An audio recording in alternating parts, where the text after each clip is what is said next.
All right, it's been a while. Haven't done an update in a while on this tank. So it's been about 4 months. It's currently April. So it's been a couple months, and there's been some major changes in this tank. I don't even know if I've shown you the light upgrade that's been done many months ago. So we'll start from there. I have a max spec jump 65. Got this from a neighbor of mine who sold it for $60, $70, I believe. When brand new, they were over $200. So good light. I've got the connection. He sold it because he could never figure out the connectivity, thought it was messed up, and sold it to me for real cheap. I figured it out though. I got a good schedule going with it that I've had for a few months since I've gotten. Actually, I've ramped it down one notch, but we'll talk about that stuff later.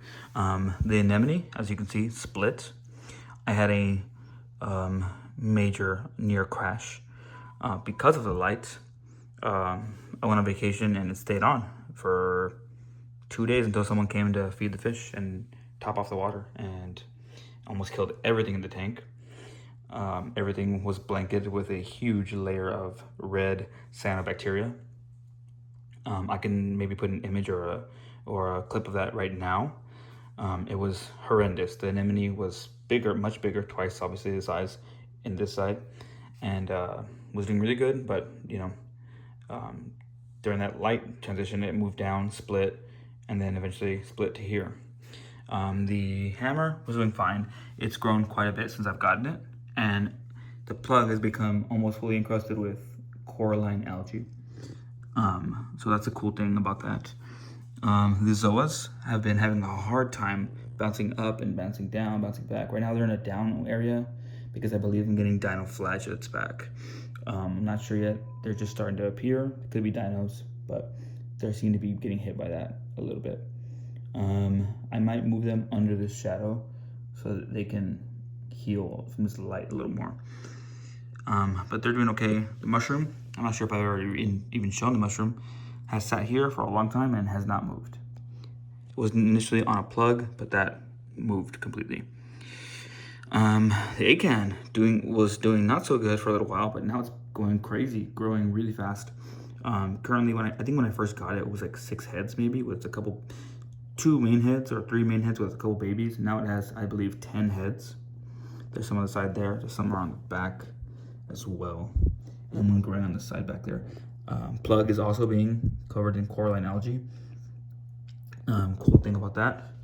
Something I added just recently from that same neighbor who gave me the light.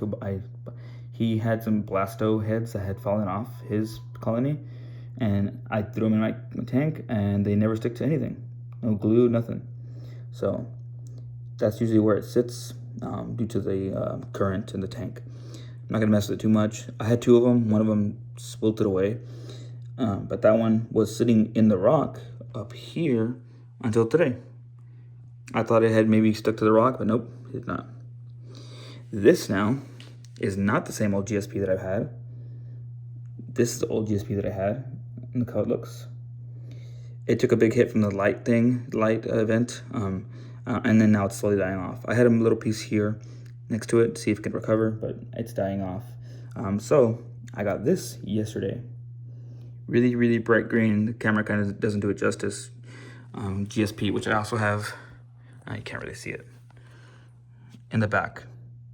What I'm gonna do though is I've been dying for a bigger tank for a long time, but I still feel like the year is coming up and I don't know about this hobby enough that I can do much better in this tank. So I'm gonna stick with this tank for as long as possible.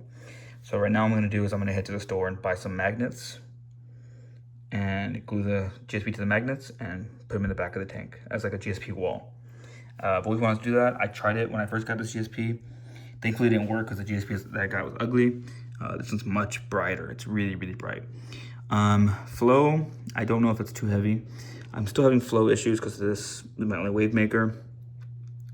And it's pretty strong for just like one little 10-gallon tank. I mean, it's not very big. So I'm still figuring that out. Hopefully I don't have to mess with that too much. The fish are growing a lot now. I feel like, oh, I felt for a long time they were just not growing, but no, they're growing. I look at old videos, they're quite a bit bigger. I feed them every day, once a day. Flakes or mysis shrimp, and you know they love both. They always act like they're starving, but I know they're opportunistic eaters. Oh, and then yesterday I also picked up some pulsing xenia, and it opened like within the hour. I've moved it twice just because the flow seemed too heavy in the previous spots. Um, and uh, and it seems to be doing good. It opened back up. I moved it like maybe 3 or 4 hours ago, and it's still opening its hands out, and it's kind of pulsing a little bit. This is probably the lowest flow area of my tank, and it's still being blown around. So I'm not sure what to do about that. I have the water, the wave maker, pushing straight up into the surface of the water to create surface tension, and even that, it's still quite a bit of flow. Like I said, I'm getting diatoms or maybe dinos. We'll see as it develops. But at least it's not cyanobacteria, which would never go away. And the way I got rid of cyanobacteria, after a couple months of trying to like do it naturally, suck it out, and water changes, I just went ahead with ChemiClean, did the trick, and 48 hours it was gone. Only did one treatment. So that's what happened. As far as the corals grow, so my plan is, I guess I've committed officially today. I'm gonna commit to this tank. I always kind of built it in the thoughts of upgrading to a bigger tank, and that just makes me feel like I'm not doing this tank justice. So I did actually, I don't know if you can tell, I moved the rockscape slightly back, and I replaced the rock on top because it was never stable enough, and even that one is not very stable. I tried gluing these. These are 2 rocks here, and these are 2 rocks here. I glued together, but they still feel unstable. When I put my hands in the tank or have to move something, it's still quite not so. I feel like it's not like any really big event will tip it over. Also, none of my corals are glued. Nothing is glued. Nothing is none of the plugs are glued. Nothing's glued. So I'm gonna also take care of that with this. I want this rock to be a GSP rock. I'm gonna leave these 2 here, and the other remaining GSP in the back, I'm gonna put in segments in the wall. This came from my LFS display tank, which their wall is insane. So that came directly from there. Snails, I might have had a snail pass. It's down here. I'm not sure if it's dead or not. I see a body of it, but I'm not sure. I have another snail there still. I think I have 2 or 3 snails left when I used to have 5. Hermit crabs, I'm not sure if I showed that last time too. One of my Halloweens died. The other one, still killing it. I see him eating algae all the time. I don't even know where he is right now though. He's, I don't know. He's somewhere. And there's another snail there. And if you look closely, the coralline algae is starting to spread on the rock. In a random spot, not even close to the plugs, but that's what's happening. So if you have anybody has any advice on this Blasto, what it can do, the regular super glue is not working. And look, there it goes, just tumbling away.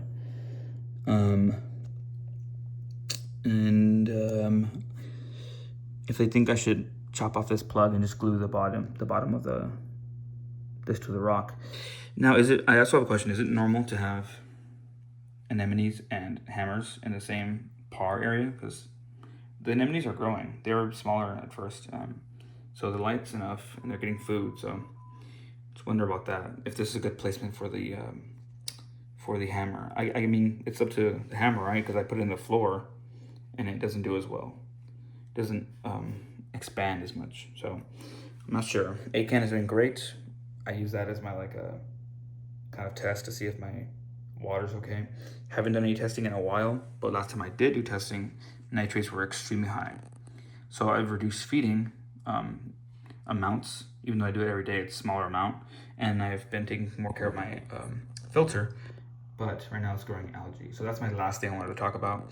I had a Dino flagellate issue.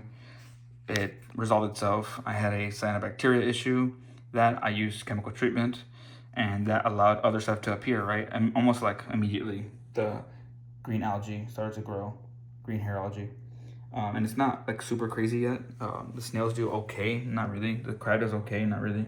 But I'm starting to get some spots that are, you know, I can actually see hair algae. I've never had that in the tank before. I need to get a better, my wave maker just tipped over a little bit. I need to fix that.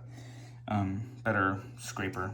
This is not even a scraper, but to scrape off all the algae out the glass because it looks ugly. And I want not to spread so much. I gotta fix that. That literally just fell off right now. So there's no surface tension in the water. And the NEM is gonna probably close up because of that. But that's an update on the tank. Kind of long, a lot of mumbling and rambling, but it's been a while. So I thought I'd do a longer, fuller update. These guys are doing great. Yeah, female's getting much bigger, faster. They're kind of like dogs, where like the dominant one makes sure they eat first and is always first to get anything. So that's obviously the female. And the snowflake male. But that's the tank, guys. Yeah, look, this wave maker is pushing over my hammer. So I'm gonna take care of that now. I'm gonna do a year update and show the update after maybe a month of the GSP wall, if it survives. Thanks, guys.